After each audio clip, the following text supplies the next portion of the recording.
Hello, everyone. Welcome again to another episode of Afghanistan by Afghans, where we get to chat about some really prolific and just wonderful human beings who are doing great things in their life, whether it's art, culture, or anything else that enhances their lives and so the lives of others who come through it and by it. So today I'm very excited to have Jamil Kochai with me, who is a writer, author, who has had a published novel. So we're going to get to know more about him. But first and foremost, Jamil Jan, thank you. Welcome to the show. Thank you so much. It's a pleasure to be here. Thank you for having me.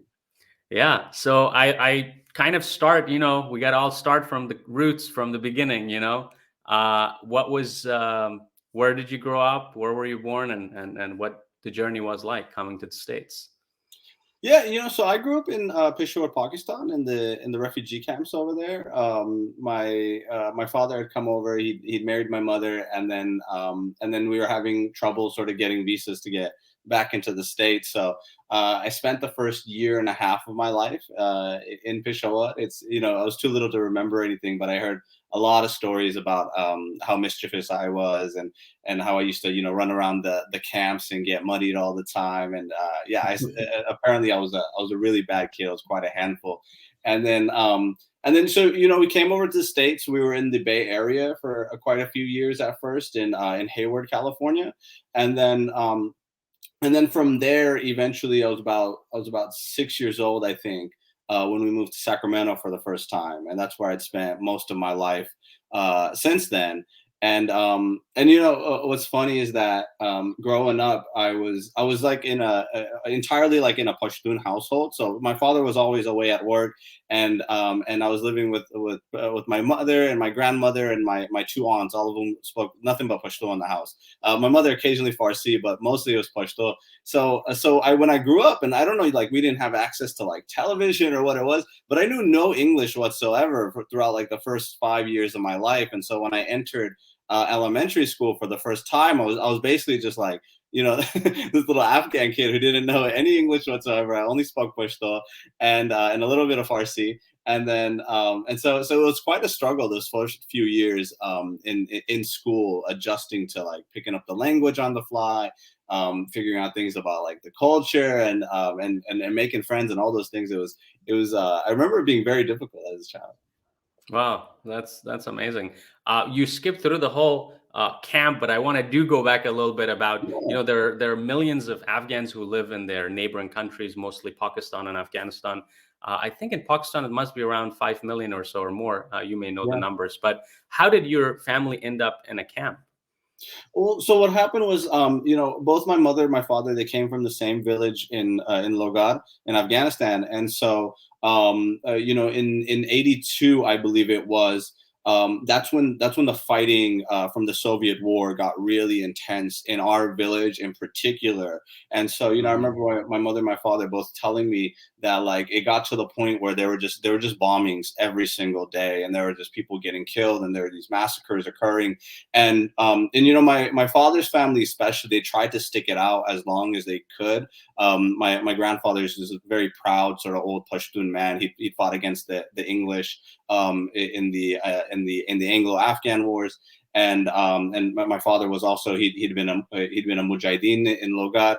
And so but it got to the point where so many people were dying, and we lost so many family members that it seemed like there was no hope, there was no more chance there in Logat especially. And so um my mother's family and my father's family ended up leaving at around the same time.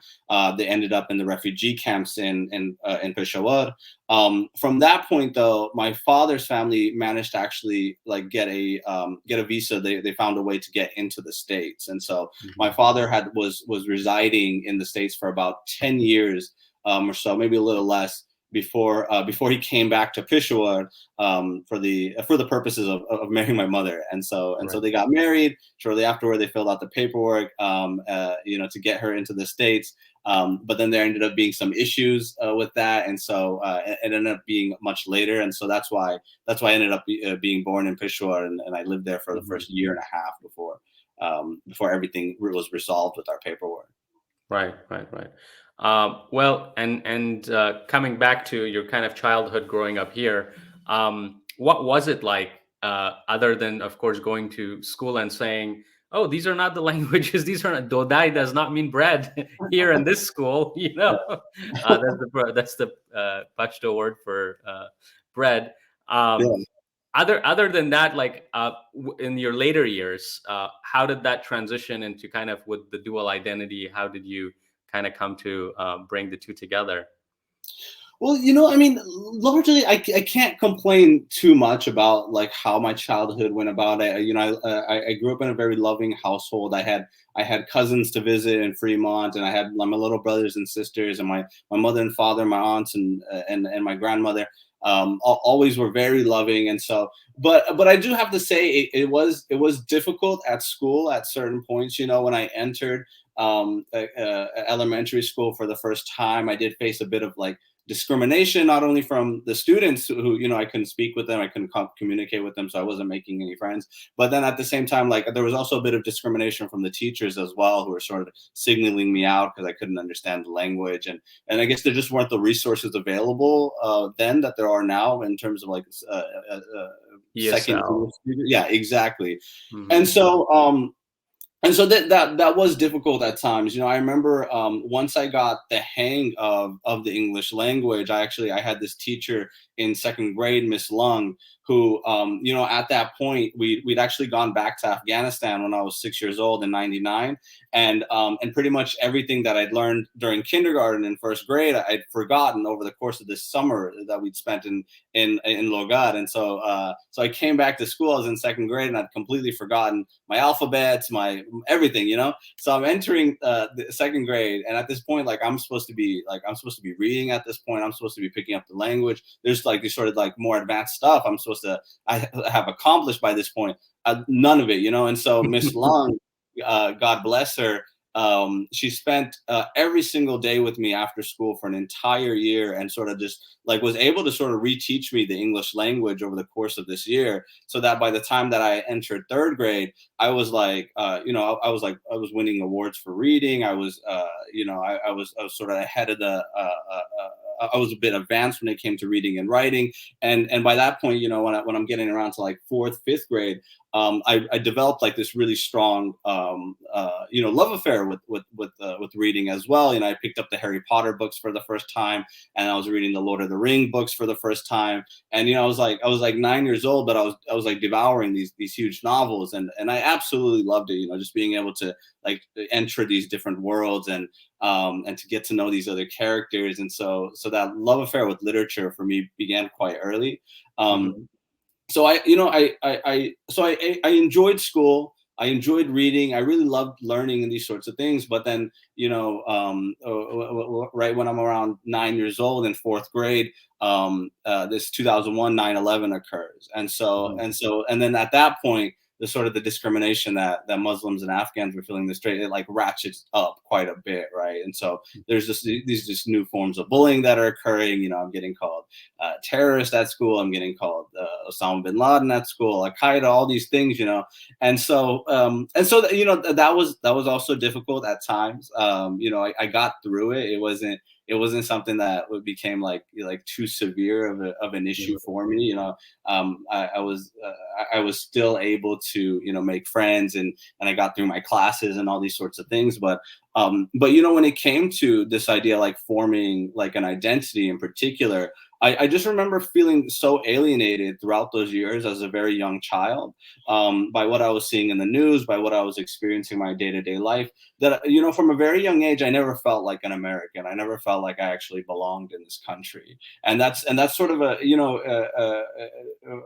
I've sort of come to terms with those issues a bit more. Like I understand that there's now like a certain privilege that comes with being an American citizen, right? And so like that's something that I acknowledge. But at the same time, in terms of like accepting like this idea of like being an American as a national identity, like that's something that was never sort of easy for me to deal with, just because of my experiences and the things that occurred, with the invasion, the U.S. invasion of Afghanistan, and all these other sorts of issues that came up throughout my life. And so, you know, Hmm. um, from a very young age, I felt like because of the resistance I felt from like my my fellow students and the classrooms and my teachers and all these sorts of things, I became like resistant to the idea of like being an American overall, and I sort of went in the opposite direction. I was very proud of like my Afghan culture, my Afghan Right. culture.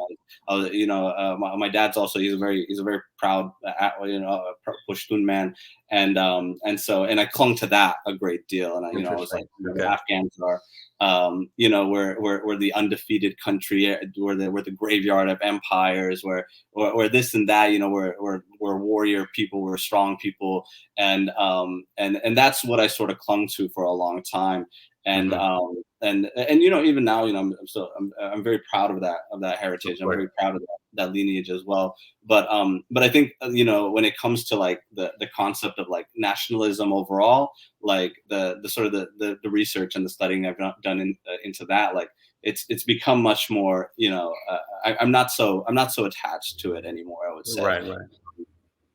From Yeah, a yeah, concept of a nationalism concept, you're yeah, saying, yeah, yeah. It's identity as a nationalism concept. yeah, Identity exactly, bound, yeah, bound to national borders in that sense. Yeah. exactly. So, Yeah, so do you feel that's yourself more like people of two different countries, or more of a global citizen? How do you yeah. kind of Certainly two different countries, right? Like, there's certain aspects of who I am that are like that's like deeply, deeply like Afghan, right? Like, that's the language I grew up with. That's the language I first began speaking when I was conceptualizing like reality for the first time. When I'm trying to understand what a tree is, and I'm trying to understand what a story is, and I'm trying to understand what love is. That all came from Pashto first before anything else. Mhm.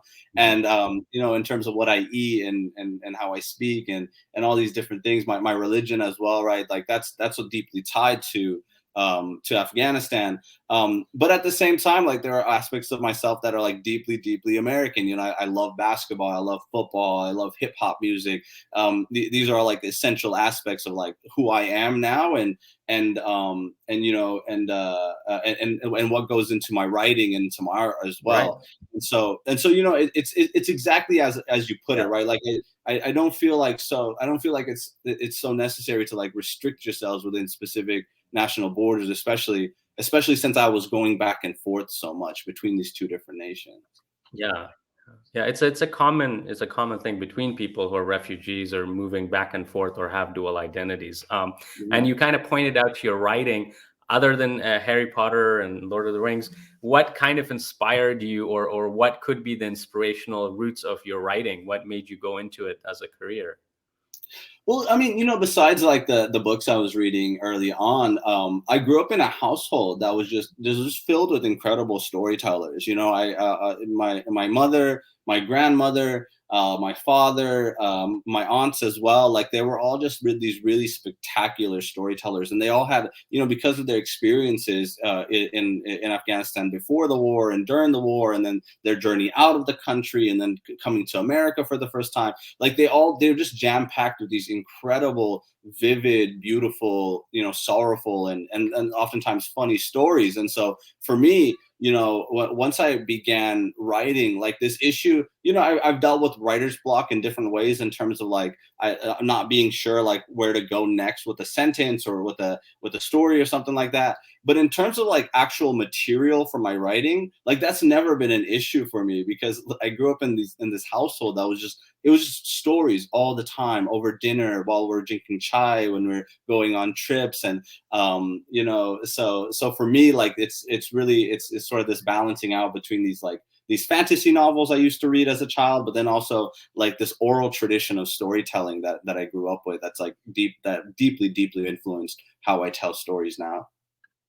Yeah, the one of the first experiences I had, also growing up here, is when I saw or heard stories, structures from Afghanistan, Iran, that region, and written in Farsi. I was Uh-huh. like, wow, this is even structurally they're different. It doesn't have to comply to the three-act structure. I don't Yeah, know if you had similar experiences, not necessarily with structure, but maybe with the content of storytelling. How does storytelling differ? And we're going to get into your book as well a little bit, and whether of you course. utilize that into your book and what your Yeah. structure of your book is. But what are some things that you saw that were like, from a storytelling art, that you were Mhm. thought were, oh, these are like Afghan techniques or Afghan content? Yeah, yeah. Well, that came about to me like most vividly when I was reading the Arabian Nights for the first time, right? So this is a collection of stories, right? Beginning with like the famous frame narrative of like Scheherazade having to tell these stories night after night in order to prevent her own execution by the hands of the king, her husband at the time, right? And so. It was this book that had been up on my shelf for years and years and years that I'd been meaning to read. And at one point, as I was writing my novel, I got to this point where I got stuck and I didn't know what to do next. And so for weeks and weeks, I was just I couldn't write a single word. And I ended up picking this book, and I'm reading through it, right?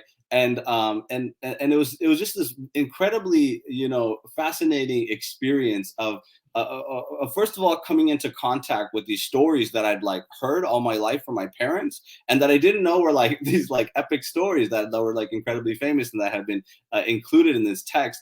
But the actual structure of how the Arabian Nights how it's put together, right? It's this structure that's to me at the time reading it, it felt like almost like incredibly experimental or radical in terms of like the literature I was reading at that time and how I was influenced by novels and short stories that I'd read, in this Western lineage, right? This Western canon. And it begins with the frame narrative, and then she'll tell a story, and then inside of the story someone else will tell a story, and then inside of that story someone else will tell a story, and it'll go down like that for several levels, right? Sometimes it'll be like a story within a story within a story within a story.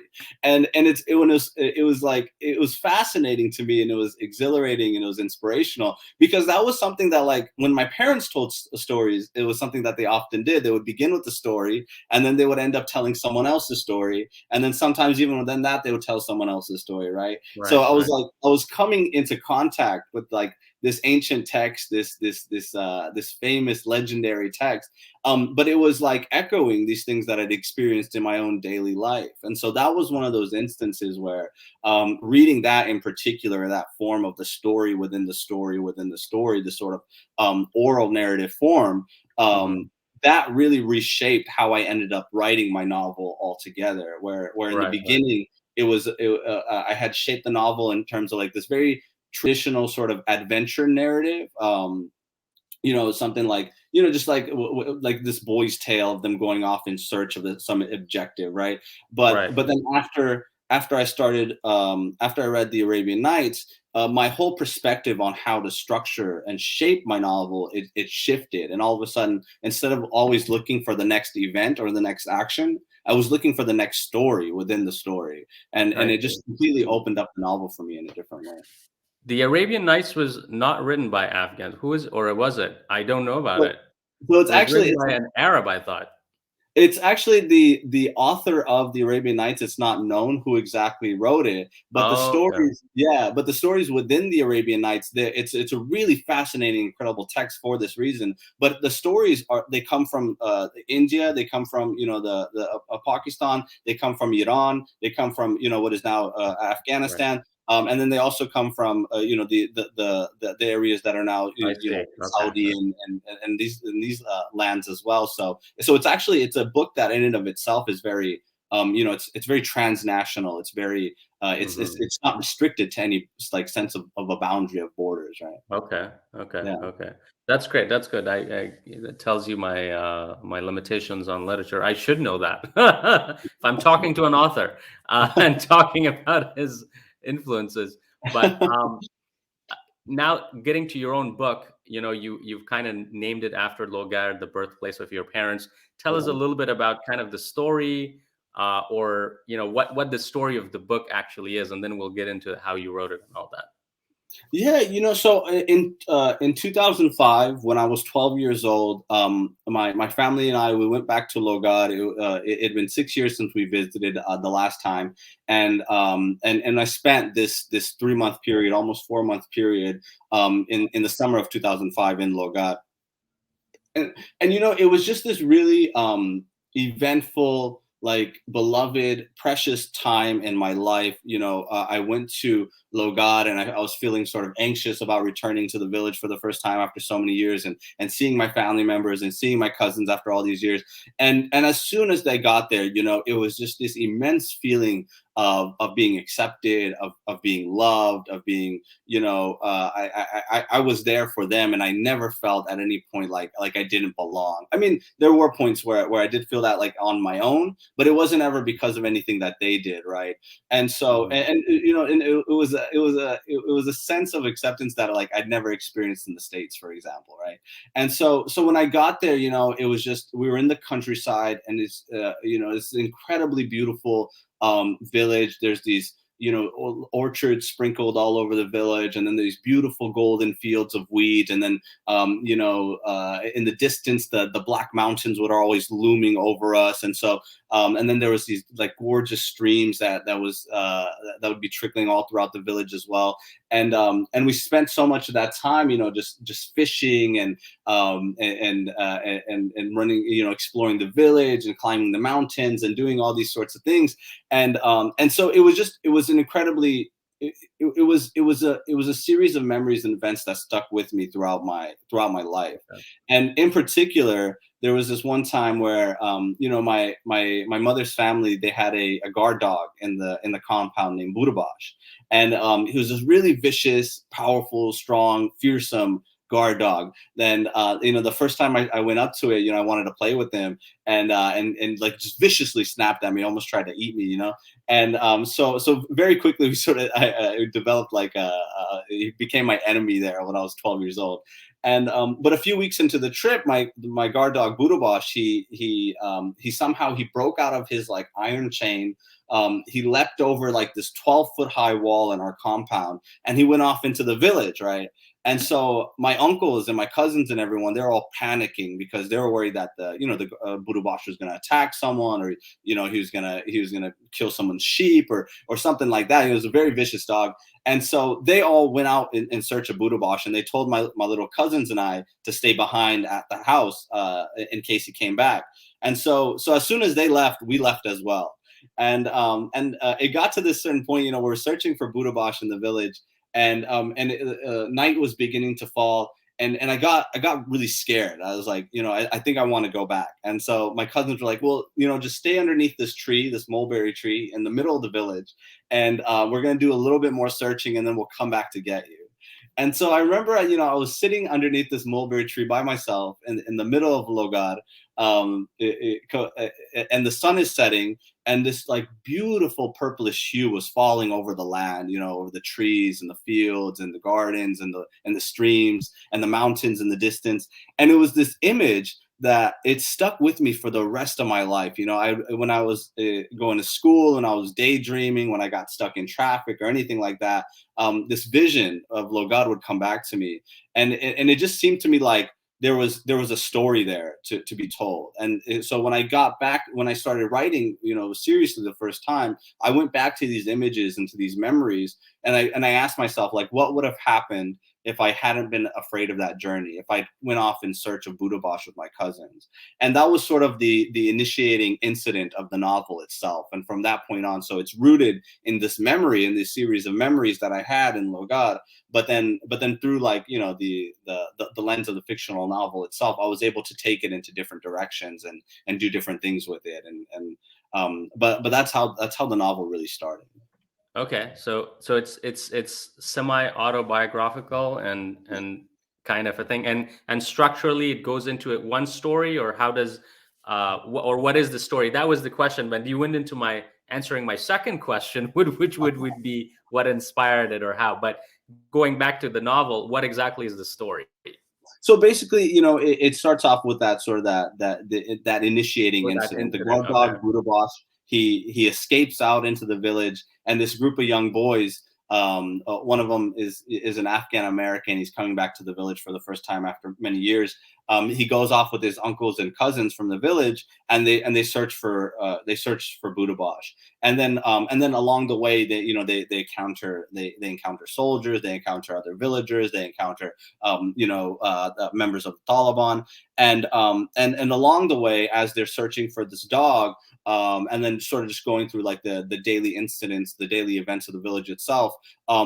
They hear stories from everyone sort of in the village, these different people that they encounter. And so they'll hear stories from the grandparents, they'll hear stories from the different neighbors, they hear stories from different people they encounter, and then sometimes those stories will have stories within them. And so that's why, yeah, that's why the Arabian Nights ended up being so influential for the text, because instead of it just being this adventure novel, this search for the dog, and that's all it would be, through the form of the storytelling itself, the stories within the stories, I was able to go in all these different directions, and I was able to have characters tell the stories of their own lives, and I was able to go into the history of Afghanistan, and so it allowed the text to become just way more layered in terms of all these different incidents and events and lives I could explore. That's beautiful. That's beautiful. That was a beautiful way to bring it back home with all the leading up to all the talks we've been talking about, the influence of the Arabian Nights and stories within stories, how you have implemented that in your book. Is it published? Where is it available, or when is it going to be available, and how can people access this book?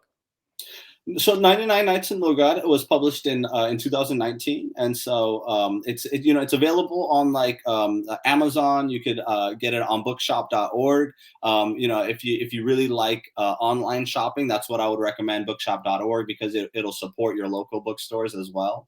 And then also those would be the main places. I think, if possible, if you could reach out to your local bookstore and see if they have it in stock. I always I try to support the smaller bookstores as much as possible. But of course, if you've got if you got Amazon Prime and you want to get the book Right. quickly in 2 days or whatever, it's also available on Amazon as well. Right. I may have gone confused. Was there, before this interview, we were chatting about it, you were talking about getting a book to publishers and such. What was that? Is that another novel we're talking about? Yeah, that was actually, it's a collection of short stories called the Haunting of Hajji That's one. Hotak. So that collection is actually coming out in the this summer. So the summer of Right. That's the one. 2022. July 22nd is going to be the publishing date, and yeah, so that's actually, like, it's a collection of stories. Some of the stories use that same sort of technique of having stories within stories, but and I explore some of the same themes, and some of the characters from 99 Nights in Logar appear in The Haunting of Hajji Hotak as well. But with that collection of stories, I was also able to sort of go off in a lot of different directions. I had stories set in West Sacramento. I had stories set in Fremont. I had stories set in Davis. I had stories set in Logar, in Kabul, and so that was a lot of fun to write as well. That's beautiful. Yeah, that's beautiful. I'm very happy to hear about both of these books. The upcoming one, I'm definitely going to check out, and hopefully the other as one as well. For you, what else is coming up in the writing space for yourself? What else are you going to be doing, writing? What do you hope to be writing in the next couple of years, or what are you working on now? So right now, it's the final stages right now of editing the short story collection, and so almost done with that. We're like in the copy edit stages right now. I should be able to get like an actual physical copy of the text very soon from my publisher, which is always very exciting. Besides that, though, I'm also working on my second novel. It's tentatively titled Falling, and it's about an Afghan-American family in West Sacramento. It's sort of semi-autobiographical, but it's about them sort of dealing with a haunting in their house, and so these ghosts that appear from their past, loved ones that they've known, victims of the Soviet War and the American War, and then also this sort of sense of being haunted by the federal government, by these different entities within the United States as well. So very early stages for that novel, but it's what I'm working on right now. It's an exciting stage. That's wonderful. That's wonderful. Well, thank you so much for coming on the show and sharing about some of your projects. And I hope the audience have also enjoyed learning about you and about your projects. And thank you so much again. And for those who like this conversation, there are more in the series. Please check those out as well, and stay in touch with us. Thank you, Jamil Jan, again. Thank you so much for having me. It was an absolute honor. Thank you.